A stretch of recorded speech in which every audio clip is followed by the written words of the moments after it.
can subscribe because My Story Animated will give $1,000 to one lucky person who subscribes in the next 7 days. Tell your friends, your sister, brother, and mom to subscribe now. People in my little town thought that I was the cutest girl with red hair, and they completely doted on me. Everyone would notice me wherever I went and would start talking and laughing with me. Yes, I enjoyed it. But honestly, sometimes it got overwhelming. One day when I was 3, I was at my neighbor's place and her son put a paper crown on my head and offered me a horseback ride. All hail Sophia, the Queen of Romania! Just then, his jealous little demon sister came running out of nowhere and pushed me off his back. No, she's ugly.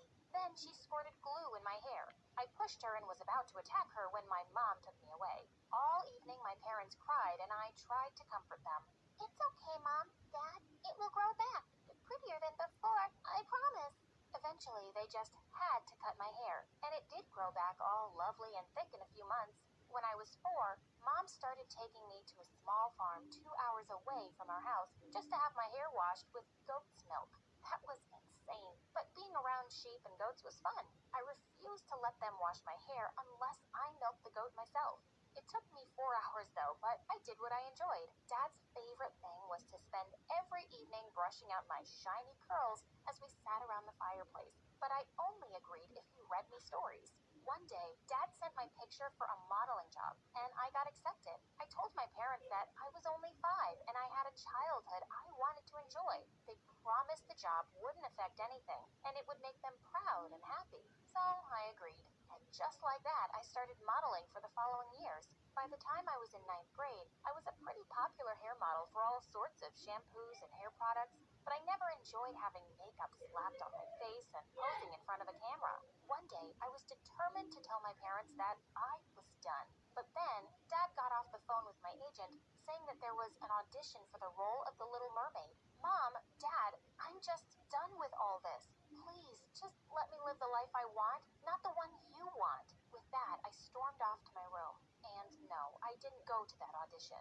Months later, Dad said I got an acting job offer in LA. I knew there was no use protesting, but I thought to myself that the States is the land of freedom, and the moment I would arrive there, I would be more free. And just like that, we'd flown across the world and settled in LA. It was really different from anything back home, but all I was thinking about was school. I wanted to do well so I could study law in college. As I walked down the hallway on my first day of school, suddenly someone came rushing straight at me on rollerblades. The only thing I could register was the most beautiful pair of blue eyes before we both rolled onto the floor. For a minute, we gazed into each other's eyes as my heart beat furiously. Someone slammed a locker door somewhere, and we both snapped into reality. He jumped to his feet, and I held out my hand. Oh, sorry, He smiled and took my hand to help me up. Yeah, I'm sorry too, for not pushing you harder, ketchup head. And with that, he let go, and I fell back on my butt. He just smirked and skated away. I stared at him in disbelief. What an A-class jerk! I really hoped I wouldn't have anything more to do with him, but to my horror, it turned out that he was in my class. I just knew he was going to make my life miserable. The teacher asked me to introduce myself, and I stepped in front of the class. Hello, everyone.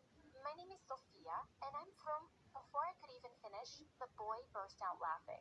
What planet are you from? Do all the aliens there have hair like Elmo's fur? Does everyone talk like they're stupid? Brian, that's no way to talk to a girl. That's no way to talk to anyone. I've never met anyone what you call it? Handsome, breathtaking, dreamy, as rude as you. And don't make fun of my accent. I'm proud of where I come from. Wow, now your face is as red as your hair. Do all ketchup heads get this angry? Only if they meet stupid people like you. Someone from the back called out. Geez, get a room, guys. What room? I'm new here. Can someone guide me? Oh yeah, I will. Everyone started laughing as he got up. I didn't really understand what was so funny, but the teacher was banging on the table to make everyone quiet. Brian, that's enough. You'll be staying back for detention today. Tell me something new. The teacher glared at him, but decided to ignore him for the rest of the lesson. Later at lunch, I found out from all the girls that Brian was the bratty son of some rich businessman, and he was just always getting into trouble. But even the principal doesn't really say anything because his parents are big donors. I'd be a bit worried if I was you. You seem to next target. I'm not scared of some stupid jerk boy. Just then, Brian walked over to my table with a blonde girl and said, "Here, a new friend. She speaks like a robot, but not like a ketchup head. Maybe more like a mustard head? Listen, I have to be honest here. You guys do have a big black thing. I can't kiss. How about a kiss?" I felt my temper flaring up again and rose from the bench to punch his face. But before I could attack him, he turned around to leave, and I decided to let it go. The next day, I walked into the classroom for the chemistry lesson to find no one was there. It turned out that it had been shifted to the lab, and I was 15 minutes late by the time I finally found it. "Ah, Sophia, you must be the new student. We're doing the experiment in pairs, and the only person left is Brian." Ugh, I couldn't believe I was stuck with him. Things were going smoothly enough for a while, and when Brian handed me a beaker, our fingers touched for... When you sign up for YouTube Premium, you can watch videos ad-free. Download them to watch offline, and keep them playing even while you multitask in other apps, or when your screen is locked. Sign up for YouTube Premium and get all your videos ad-free and offline. Try YouTube Premium for 1 month on us, and get into what you're into. For a second, and I could swear I felt sparks. I sneaked a glance at him to see that he was also looking at me. "Is there something you want to say?" Suddenly he came a little closer, and my stomach did a few backflips. Was he going to kiss me? I was just wondering, why do you breathe like a dragon? I can hear your nose whistling. Ugh! Well, I can hear your face joking, so I guess we are even. And with that, I stormed off to the teacher with my lab results. I was just done experimenting with this boy. For the next 2 years of high school, he kept being a jerk to me. He would call me names all the time, or pull stupid pranks. I knew he was just trying to get a reaction out of me, and the best way to deal with bullies like him was to pretend he didn't exist. One day when I was in the library, holding my head over a really puzzling math question, someone suddenly pulled my notebook away. "What are you crying over, Tomato Queen? Your sappy diary?" "Dear diary, Brian is so mean to me." "Give me back my notebook. I don't have time for your nonsense. Seems like you're as stupid as you look. You've done the question all wrong." "Oh yeah, and you're going to tell me how to do it right? Since you're practically begging me for help. Sure, I can't say no to a damsel in distress." And with that, he just sat down and started scribbling away furiously in my notebook. A minute later, he threw the pen down. And that's how it's done. "Give me that." "Wait, what? That's actually the right answer." I stared at his face, in shock. "How come you're always getting such bad grades? Why do you let everyone think you're dumb?" But Brian, wouldn't your parents be really proud to know you're so smart? Suddenly, Brian got up from his chair, looking furious. "What do you know about my parents?" "Nothing. They wouldn't care if I was as smart as Einstein. They're too busy fighting with each other to have any time for me, so just stay out of it, and I don't think you know anything about me." With that outburst, he stormed off. For the first time, I felt a bit sorry for him. A few days later, the teacher gave back the last math assignments of the term, and she slapped Brian's on his desk. "Brian, you're going to have to repeat the school year now. I want to give you one last chance. I'll give you another assignment, and if you do well, I'll give you a passing grade." Thanks, but no thanks. See you again next year." I tried to stop myself, but I just couldn't. "Brian, you know you can do it. I can help with it. But I don't think you even need any help. Miss, he's practically a genius. He really doesn't deserve to fail this grade." Everyone was staring at us now, and Brian looked livid. "No, I'm not. Who do you think you are, ketchup head? My guardian angel?" "I just don't want you to be left behind, dude."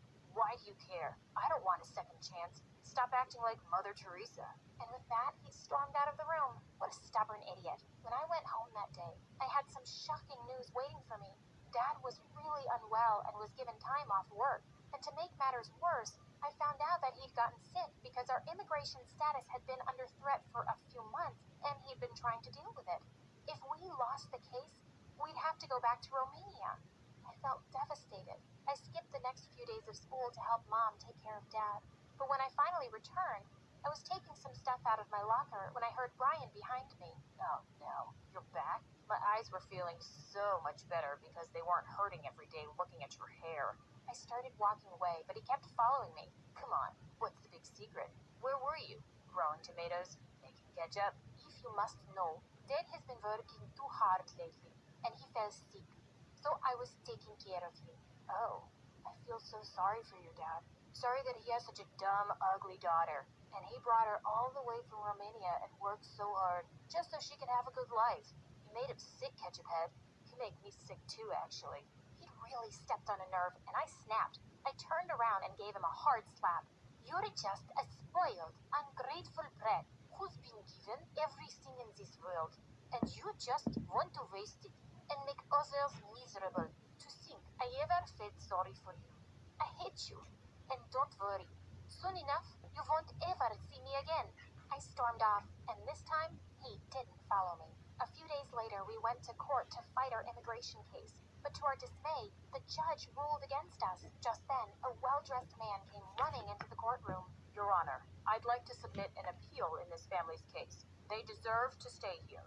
We just stared at the stranger, and he started firing some legal mumbo-jumbo and handed papers to the judge. And to our shock, the judge actually changed his decision, and we won the case. We didn't have to leave. As we hugged each other, we turned to the man and thanked him over and over again. But sir, if I may ask, who are you? I'm your friend Brian's private family lawyer. The boy has been after me non-stop for the past few days to look into your family's case. Oh my God, Brian? Did he really do that? I headed straight for school after that.